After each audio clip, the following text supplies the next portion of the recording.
Hey friends, it's Sandra and I've got another Disney craft project for you today. So welcome back if you're returning. I appreciate you being here and watching.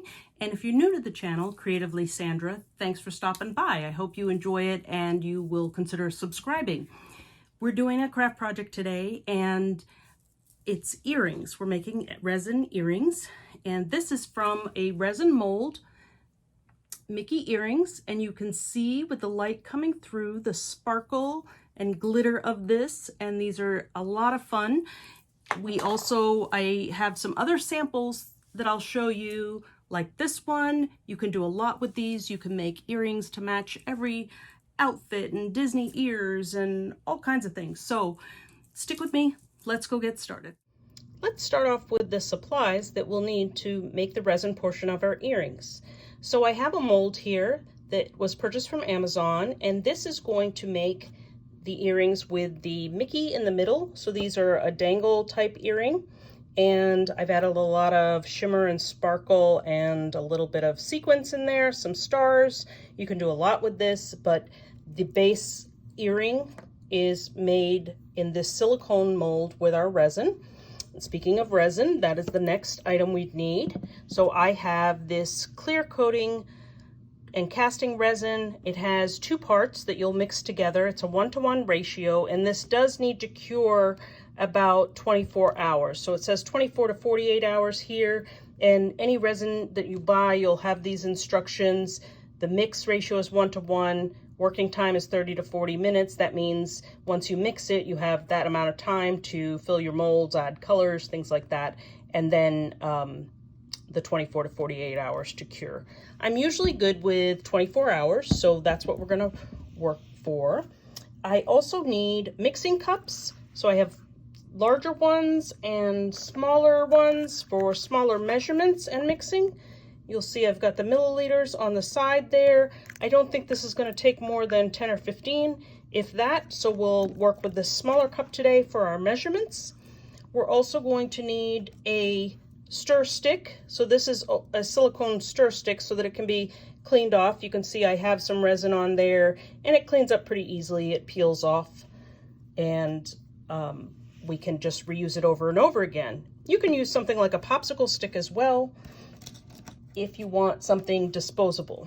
I also have a few toothpicks on hand because sometimes there are small spaces that we need to get into, move our resin around, and this just helps to have something with a small pointed end to access those small spaces. Now, about coloring our resin. So we can use several things. There are alcohol inks, there is re-inkers that I've used, like this is for a stamp pad, and I've used this just from my stash. You can also use acrylic paints. This is a well-loved older bottle of acrylic paints, but it will work just fine. You only need a small amount to add a little bit of color to our resin. We also can use mica powder. Now, mica powder gives your resin a bit of a shimmer, and you'll see that even in this red one I did here. Some of the mica powder is in there. I think I also have a little bit of glitter, but you do get some shimmer with this, and you can buy these. A small amount goes a long way.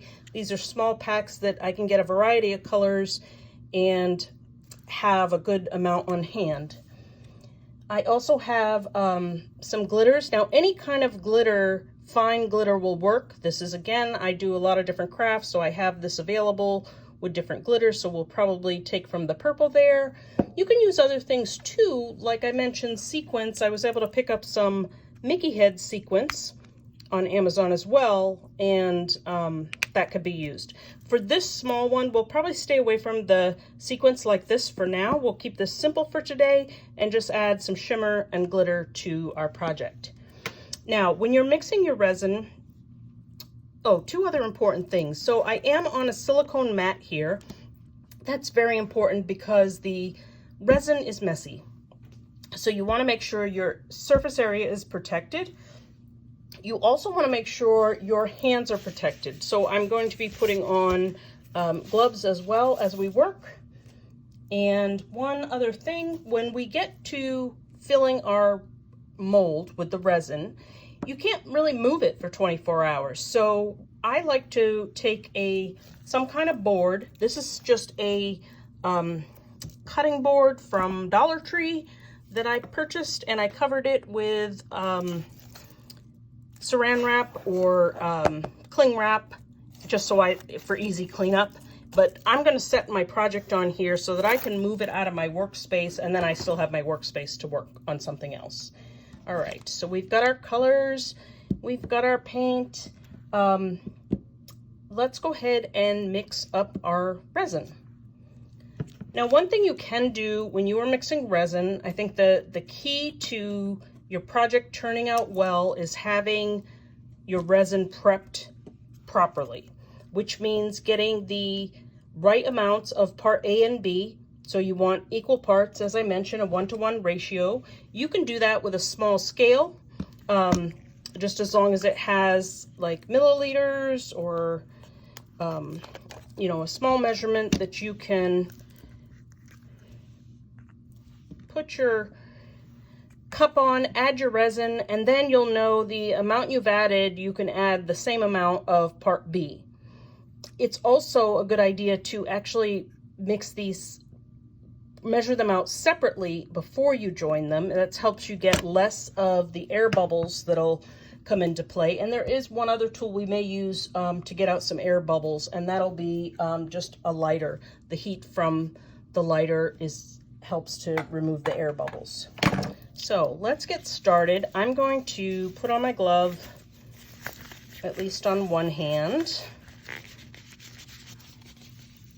And we'll go ahead and start with I have 2 cups here. I could do the milliliters in both.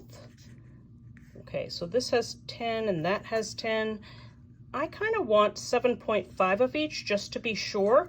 And if I over pour, I always tend to keep some other molds on hand for the excess. So I may grab a smaller mold that I can just use the excess with. This might even be too big. There's little things like a little heart or a diamond or some kind of shape molds that you might have, even smaller pieces to reuse or use the leftovers of your resin once you mix it. Resin's expensive, so it's not something you want to waste.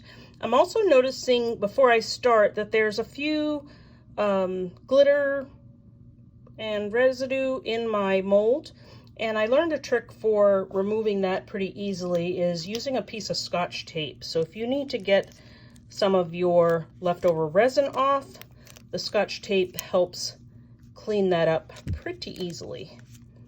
So we'll just get it. And some of the, you know, there's a little bit of glitter in there that won't matter. And this is something you probably want to do before you put your gloves on, because it just sticks to that. So like I said, some of the glitter won't matter. Okay, so let's pour and mix our resin. I'm going to start with my A. And I'm looking straight on, so I'm just going to measure the 7.5. With this project, I should be okay just measuring it in these small amounts and get close to perfect as far as them being equal. Okay, so it's 7.5 in this one, and that's A. And then we'll pour 7.5 milliliters in this one, which is B. And I'm just going to turn that so I can see it. And B is running out a lot faster than A. I'm going to make sure I have the right amount in this one, holding it up. You can't see my measurement on the side, but I can, and I promise that I will make it the right amount. And I think what I'm going to do this time is just mix one into the other, because we really don't have enough to need that larger cup. So no point in getting another one dirty. And I've got just a tiny bit more to go. Okay, perfect. Okay, so as I said, the key to your project working out is having your resin mixed well. And mixed well means mixing for, sorry, bumped the camera there, is mixing for at least a good 5 minutes, if not more. And so you will, when you mix initially, and I'll show you this, we're gonna pour part B into A. And I'm just gonna do it a little bit slowly because I wanna make as few air bubbles as I can. But we wanna get all of that out of there. I also found that there's some tools while that's pouring, like this I got from the dollar store, and it's a silicone spatula used for makeup, I guess. But I can also use that to help scrape out any leftover in the cup there. So that comes in handy. And then we'll go ahead and mix our resin. So I'm going to mix very slowly, and we're going to stay in one direction. When you start to mix this, it gets cloudy, and you may be able to see the cloudiness there. When you are done, your resin is going to be crystal clear. So that's how long you're going to end up mixing for. So I'm going to stir this for about 5 minutes and then come back. Okay, and we're back. I have a lot of tiny bubbles in here, but our mixture is clear now. We don't have the swirls of the two, so we are ready to start adding our color. The tiny air bubbles in there will come out as we'll be able to get rid of those as we pour. I'm back to using the popsicle stick because it was a little bit rough using the larger one in such a small container, the larger tool. I'm going to go ahead and add a little bit of the mica powder, and I'm also going to add some glitter. I have this fun teeny tiny spoon that we're going to use because we don't need a lot, and we can add more once we mix if it's not enough. So I'm just going to put 2 little scoops. That may even be more than we need. And that is our mica powder. I'm going to swirl that in just a little bit to see what kind of color we have. I was debating using the paint so that we could get a little more opaque effect, but I do like the look of the mica powder, and I'm going to put quite a bit of glitter in here too, so that'll give us potentially a little more opaque. And see, that mixes up beautifully. I'm not sure if you can see the shimmer in that. Let's see if I can get you a good light view to see the kind of shiny shimmer there. Okay, and let's go ahead and add some of the glitter. Glitter is going to be a mess, so I'm carefully, again, going to use my little spoon. You could just use the end of your popsicle stick or stirrer, just something clean that you don't want to get resin back into your glitter. So I did 4 tiny little scoops of that. Let's see if that's enough and something I am happy with. So again, I'm just stirring, trying to get you some views of what that looks like in the light. And a lot of the glitter will fall to the bottom of the mold, which will be the front of our earrings. And I just don't think that's enough. So let's add a little bit more. I think we're just going to be 2, and you see how it is on my popsicle stick that we can still see through that. We do see the glitter, but I think I want this a little bit darker and not to come, and I'll show you the difference. So if you do something where this is a red where I've put a little bit of pigment in there, it has glitter, but you'll see that it's not see-through at all. It's more of an opaque effect. And then here is the other one where I did just a little bit of mica powder and then some of the tinsel glitter. So just a different effect, but you see that's more of a little bit see-through. So that's where we're leaning with our purple here. But we're going to add just a little bit more of the glitter. A couple scoops. My tiny spoon is failing me. Okay, and that should be enough. And once we have this mixed in, and again, we don't want to mix too fast so that we add too many air bubbles again. But once we have the glitter mixed in and the mica powder in, we are ready to pour into our mold. Now, the mold we have is a just standard silicone. It leaves a shiny effect, so there's nothing else we need to do to prep this to start to pour. So let's go ahead and do that. And just for a little control, I may use my stick more than just a straight pour. So this cup is flexible, so I can pour, but I want to have a little bit more control over this right now because it's a small space. And so I'm going to start with just dipping it off the end of my stick. And I made way more resin than is going to be needed.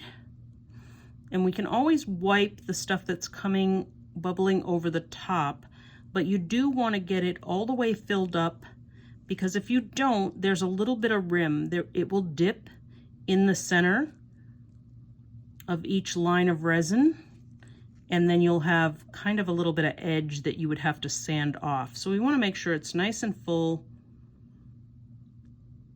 And I'll let this set to make sure it's getting in everywhere. We can even tap it a little bit on the surface, and that way we know that it's getting on this side where the hole for the earring will be, and then also getting in those spots that connect the Mickey head to the outside of the earring. So again, I'm just gonna really fill this up. I don't wanna overfill, so I'll let that kind of settle for a minute there.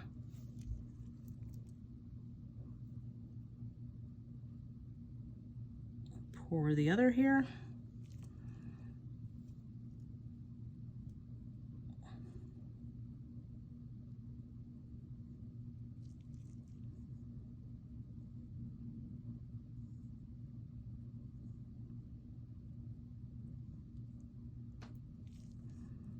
Yeah, these are going to have a nice clear effect, you know, that not a pigment. Originally, I was going to go for the opaque effect.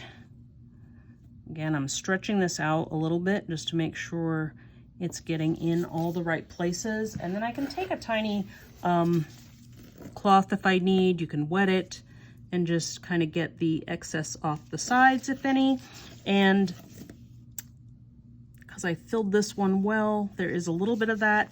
You'll have an opportunity as well to sand and shape the sides of this once it comes out of the mold, but it's better if you don't have too much cleanup, so we try to get the excess off. You can use your toothpick and kind of scrape those back in. Because it's silicone, it works really well to just slide it like you do with your spatula in your cooking pan. Get any excess off. Now, this side is really good and filled well. This side is a little bit more, needing a little bit more in there. So I'll do that, and I'm going to be careful to not pick up too much because we're close. We're close to full.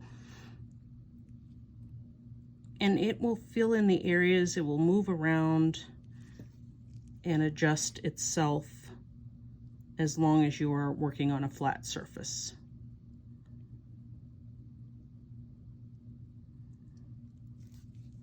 Just another tiny bit in the middle there. Okay, let me get a tiny bit of excess here I can scrape. And this is, like I said, where your toothpicks come in handy, and a small tool that can get into these areas. Now, you could have gone slower and been a little bit neater and you wouldn't have to worry about that, but as I'm trying not to make this video too long, we'll go with that. Like I said, I have excess resin and I have 30 to 40 minutes to work with that, so I will continue and use that in another mold. Let's finish this off. So one of the things I want to do is transfer this while that's in there, so I have a chance to make any adjustments that I need. Transferring. I feel like I need a tiny bit more over here, so you'll see that as you move it around or look at it from a different angle. got that. Okay, and then the last thing we want to do on this before we let it sit for our 24 hours is to get out some of the bubbles. Now, most of them just automatically rise to the top. Again, we can tap that a bit, making sure we've got everything. And then with the lighter, you just want to go over it a tiny bit over the top, breaks all your air bubbles that are rising to the top. And that's it. So we're going to let that sit for 24 hours at least, and we will come back and remove it from the mold and then proceed to finish our earrings. Okay, we're back and we're ready for the fun part, the reveal. The resin has cured now. That was over 24 hours, and I do see I had a small air bubble. You may be able to see that on the camera.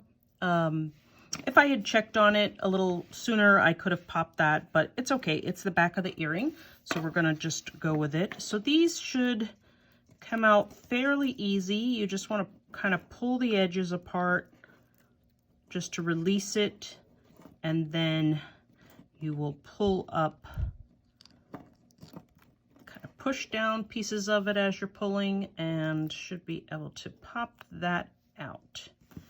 And there we are. Let's see if we can get you a good lighting view. We've got that beautiful sparkly purple. Looks great. And the other one, again, nice sparkle, nice color. Okay, so we're gonna go ahead and complete these and make them into a pair of earrings. I want to show you some that I have done previously. So these were two pairs. This is a light pink, kind of a see-through, and I've just put my jump rings and ear hooks on that. And then in this set, it's kind of a darker pink magenta color. We've got some star sequence in there. And so I did a little bit more on the bindings by just adding some little stars, some accent beads there to just zhuzh it up a bit. And you can do that. This is already a long earring, so you may want, depending on your style, you may want something with shorter, nothing else on it. It's got plenty going on. Or if you like it a little longer with something a little more, you could do beads and different colored beads, things like that. So we're gonna keep the ones for today pretty simple. So we're gonna need, again, our tools. I'm gonna be using 2 of the needle nose pliers. We're going to use some jump rings. I've got 2 sizes, and I'll explain why in a moment. This one is about a 5 or 6 millimeter, and then I have a larger one, which is roughly a 9 millimeter, most likely. And I just had those in my stash. I didn't have them labeled, and which is why I'm saying roughly. Okay, and the last piece is the earring hooks. And so we're going to use these that already have a bit of a decorative element on them. They've got a little spiral wrap and a ball bead there. And I don't need this many jump rings. I really only need 2 of each, 1 for each earring. And the reason why I'm using 2 sizes is because this is a large size in order to go through and cover the thickness. This is a fairly thick resin piece. Normally working with jewelry, you might be working something smaller and be able to go with a smaller, but in order to get it to wrap around and have room for the next piece on the chain, we need to have a thicker jump ring. And then I use the smaller one because I didn't want the length added with a thicker jump ring, and I didn't want it joining this smaller hook on the earring, or the ear hook, being too large and being off. So we kind of progressively go from a large to a medium to a little smaller. All right, when you're working with jump rings, it's really helpful to have 2 sets of pliers, and my break in the jump ring is at the top here. So I'm gonna hold one side of the jump ring like that. And the other side, I'm going to come in and grab and just pull slightly towards me. Now this is so that when you close your jump ring back again, when you close that up, you don't want to have to try and push it over, try and make the hole again like that. This just has it, they'll be even, they'll stay even, and you just bring it back into place when you're done. So we're going to need this a little wider to go around the thickness of that earring. And this is the front, so I'm going to loop that on.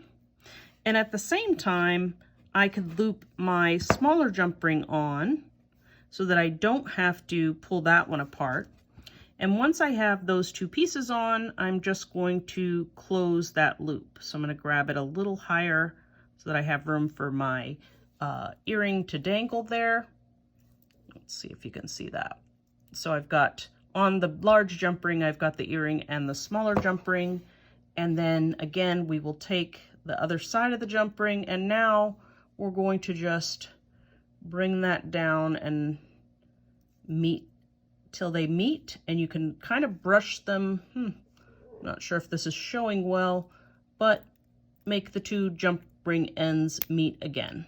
And you might hear a little click as they pass each other, and then that gets us the two jump rings being attached. Okay, and lastly, we're going to add the earring hook, and same concept goes for the ring on here. We're going to stretch it towards us so that the base of it and the loop are apart enough for us to get the other jump ring attached. And what I'll do is just do this one with my hand. I don't need the second pliers in this case. Pull it towards me a tiny bit, and then we will go ahead and loop that other item on. Now, the reason why you have to use two jump rings and not just attach straight to the earring hook is because if you did that, you'd have them going in two different directions. So now you can see the earring hook and the loop on the earring hook and the loop on the piece, the resin piece, are going in the same direction, and this one connects them together so that they'll still align. And we'll do that one more time. Okay, so again, we're going to take the large jump ring, take one side and pull it towards us so that we create a separation in the loop. So we've got a nice big gap there to get around the earring. You can bring it in either way. We'll loop on our smaller jump ring, turning it so I can kind of get you guys all angles of this. We'll go ahead and close that one up. Whoops. Occasionally everything slips out of your hand, but that is easy to remedy and just put back together. And then grasp one side of my jump ring and the other, and then I'll bring those two, one down, one up, till they meet in the middle again. And so it gets us a nice close closure on that jump ring. Okay, and I think on that last one I hooked the earring backwards. So we'll do this again.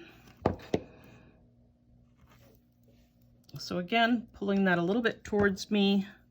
This is the front, that's the back.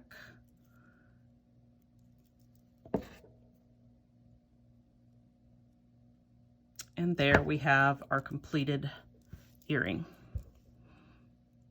Great.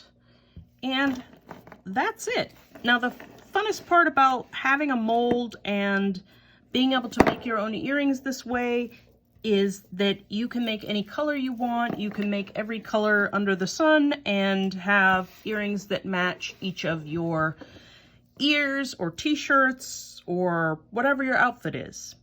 So have fun playing with the resin. I'll leave some descriptions of the supplies used down below, and give me a comment. Let me know what you think, and do you see yourself doing this? And of course, if you have any questions.